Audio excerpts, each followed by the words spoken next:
어떤 제품을 구입하게 되면 그 제품과 함께 꼭 오는 것이 한 가지 있습니다. 그것은 바로 그 제품에 관한 사용 설명서입니다.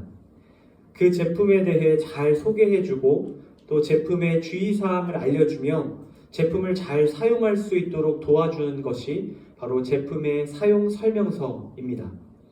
오늘 저희가 함께 읽은 성경 말씀은 예수님께서 제자들에게 들려주신 제자의 사용 설명서와 같은 말씀입니다. 오늘 함께 읽은 본문 마태복음 10장 34절에서 42절까지의 말씀은 예수님께서 12제자를 공식적으로 파송하시며 그들에게 들려주셨던 설교의 말씀입니다.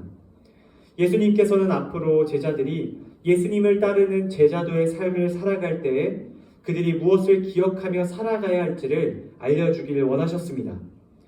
오늘 그 세 가지 중요한 예수님의 설교 말씀을 통해서 오늘날 이 땅에서 예수님의 제자로 살아가야 할 저희가 기억해야 할 것이 무엇인지 함께 말씀을 통해 살펴보기를 원합니다.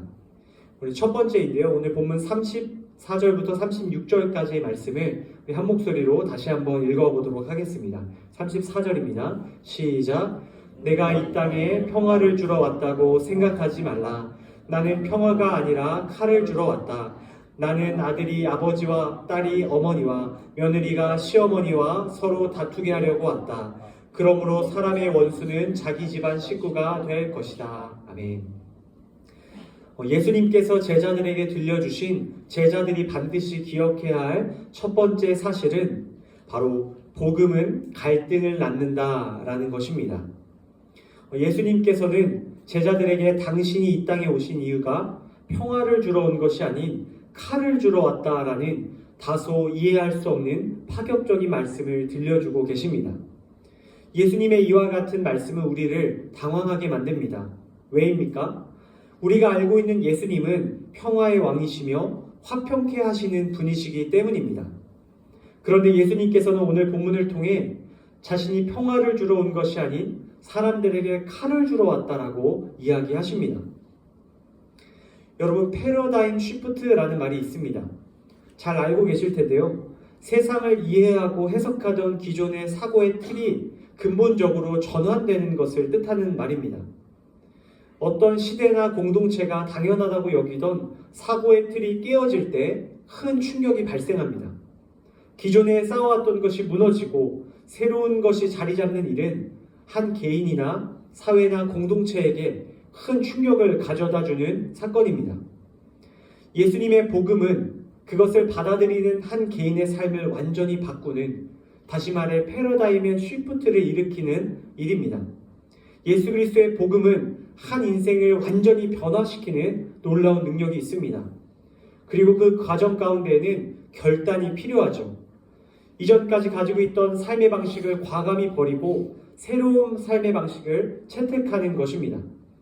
이전까지의 경험과 지식, 세계관이 완전히 뒤바뀌는 일이 일어날 때 바로 우리의 삶에는 큰 혼란이 찾아오기 마련입니다.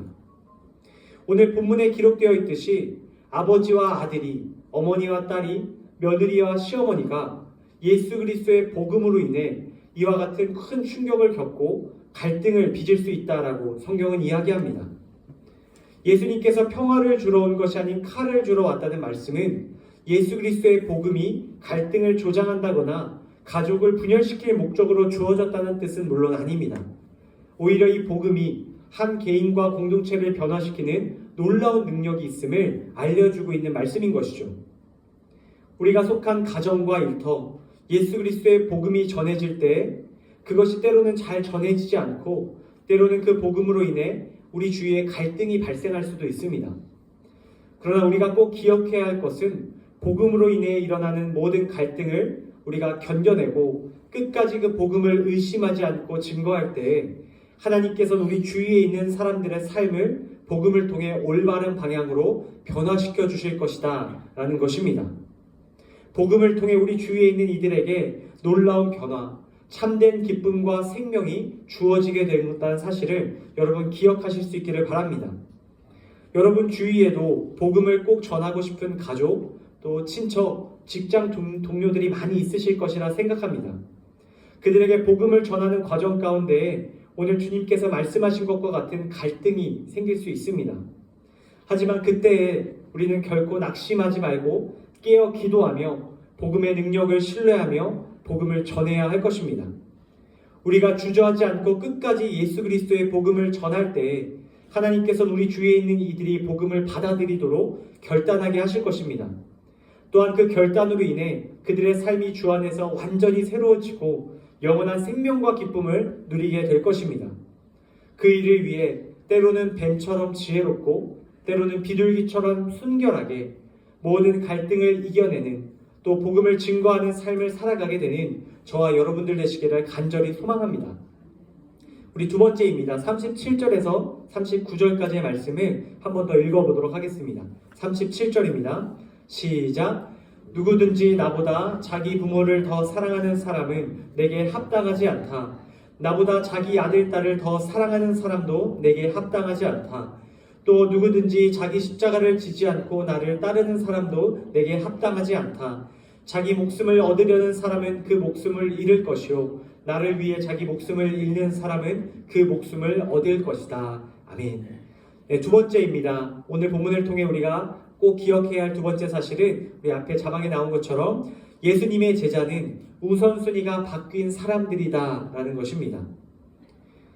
예수님께서는 제자들을 파송하시며 또 한 가지 중요한 사실을 제자들에게 들려주십니다. 주님께서 말씀하신 제자의 중요한 모습은 바로 그들의 우선순위가 바뀌어야 한다라는 것입니다. 함께 읽은 37절 말씀을 다시 한번 보시면 예수님께서는 누구든지 나보다 자기 부모를 더 사랑하는 사람은 나에게 합당치 않다라고 말씀합니다. 육신의 부모를 예수님보다 더 사랑하는 것은 어찌 보면 인간의 당연한 모습일지 모릅니다. 나를 낳아주시고 길러주신 부모님, 바로 그분이 예수님보다 더 가깝게 느껴지기 마련이죠. 하지만 예수님께서는 그런 부모님보다 자신보다 더 사랑하는 자는 예수님의 제자로서 합당치 않다라고 오늘 분명히 말씀하고 계십니다. 뿐만 아니라 예수님께서는 자녀를 자신보다 더 사랑하는 자 역시 예수님의 제자로서 합당치 않다라고 말씀합니다. 흔히 자녀에 대한 부모의 사랑보다 이 세상에서 더 큰 사랑은 없다라고 이야기합니다. 예수님께서는 바로 그 사랑보다 예수님을 사랑하는 사랑의 우선순위가 재정립되어야 한다라고 분명히 말씀합니다. 예수님께서는 그 어떠한 사랑, 부모를 향한 사랑, 또한 자녀를 향한 사랑보다 예수님을 향한 사랑이 우선된 사람이 진정 예수님의 제자이며 예수님을 따르는 사람의 모습이라고 말씀합니다. 더 나아가 예수님께서 오늘 38절 말씀에서 이렇게 말씀하십니다.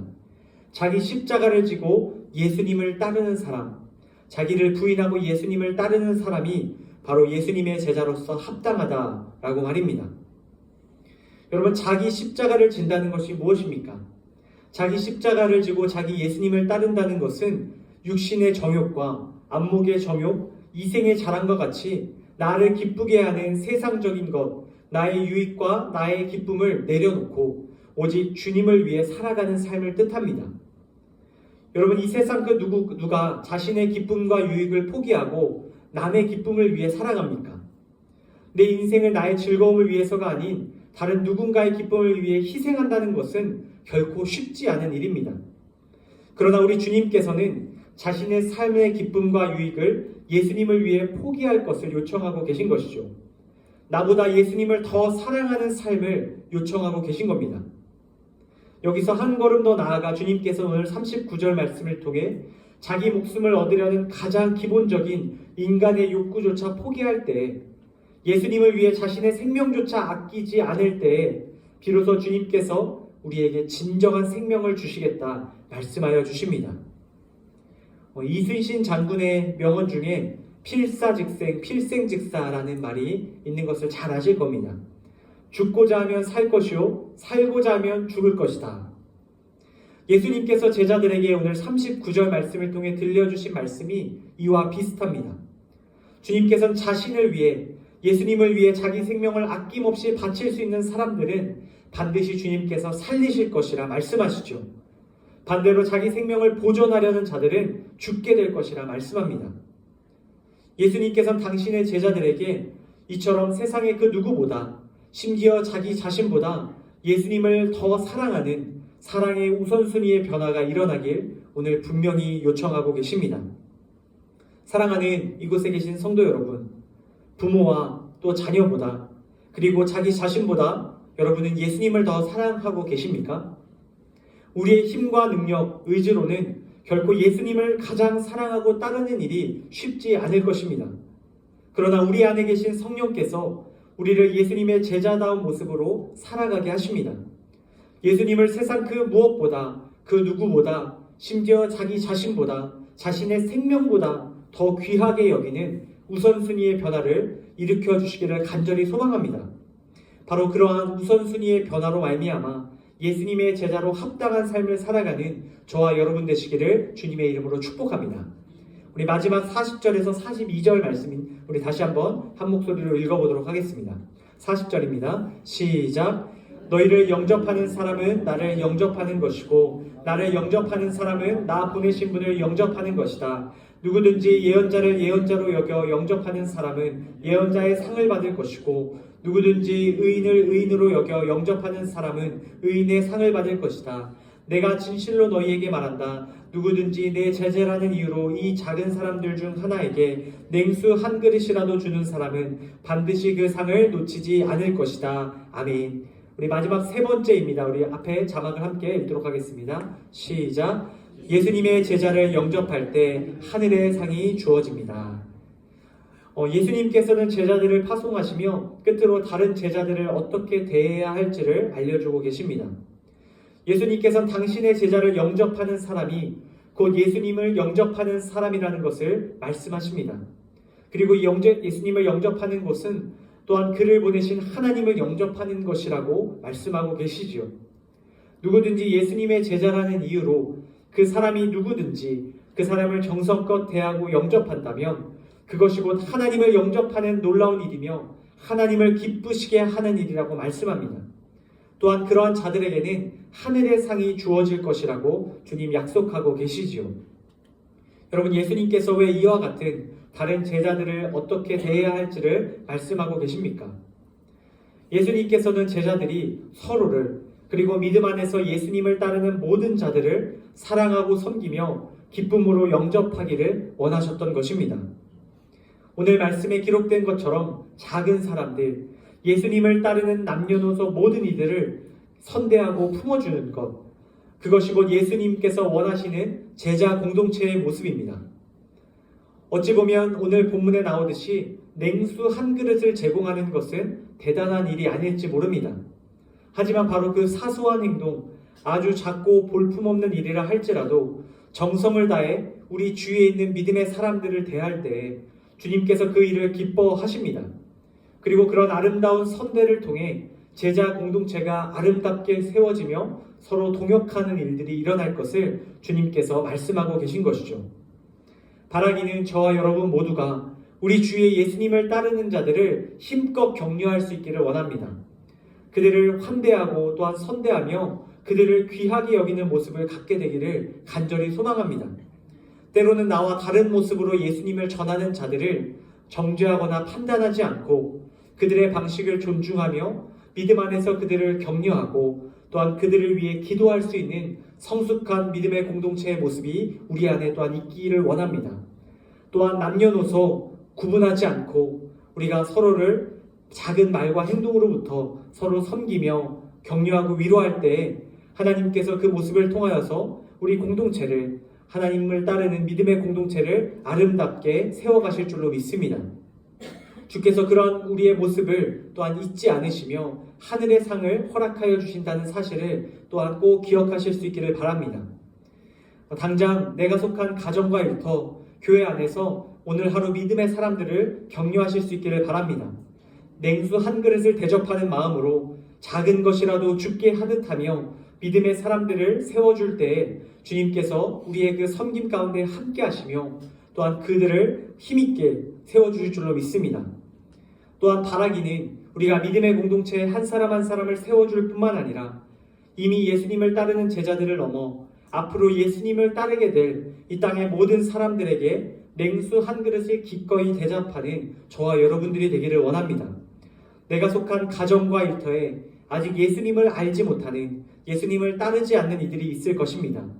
아직 예수님을 따르지 않는 그들에게 우리가 더욱 정성껏 대하며 예수님을 대하듯 대할 때에 예수님께서 그들 가운데 찾아가 주시고 예수님의 복음을 우리의 사랑의 섬김을 통해 또한 전해 주실 줄로 믿습니다. 예수님을 영접하듯 오늘 하루 주위에 잃어버린 영혼들을 대할 때에 주님께서 우리를 통하여 놀라운 구원의 역사를 일으켜 주실 줄로 믿습니다. 사랑하는 성도 여러분, 오늘 말씀을 정리하고 맺으려 합니다. 하나님께서 오늘 제자들에게 들려주신 그들이 꼭 기억해야 할 세 가지 말씀을 통해 오늘 이곳에 있는 저와 여러분들에게도 이 중요한 사실을 기억하길 요청하고 계십니다. 오늘 함께 나눴던 것처럼 복음은 갈등을 낳는다는 사실을 여러분 기억하시기를 바랍니다. 하지만 그것을 의심하지 말고 그 복음의 능력을 의심하지 말고 주저하지 않고 끝까지 그 복음을 뱀처럼 지혜롭고 비둘기처럼 순결하게 전하실 수 있길 바랍니다. 또한 예수님의 제자는 우선순위가 바뀐 사람들임을 기억하시며 그 누구보다 예수님을 우선하여 사랑하기를 결단하실 수 있길 바랍니다.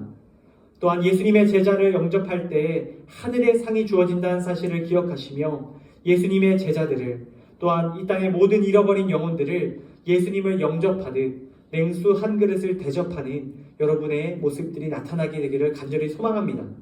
이 세 가지 말씀을 기억하며 오늘 하루도 예수님을 따르는 제자로서 주님께 칭찬받으시는 저와 또 사랑하는 성도님들 다 되시기를 예수님의 이름으로 간절히 축복합니다.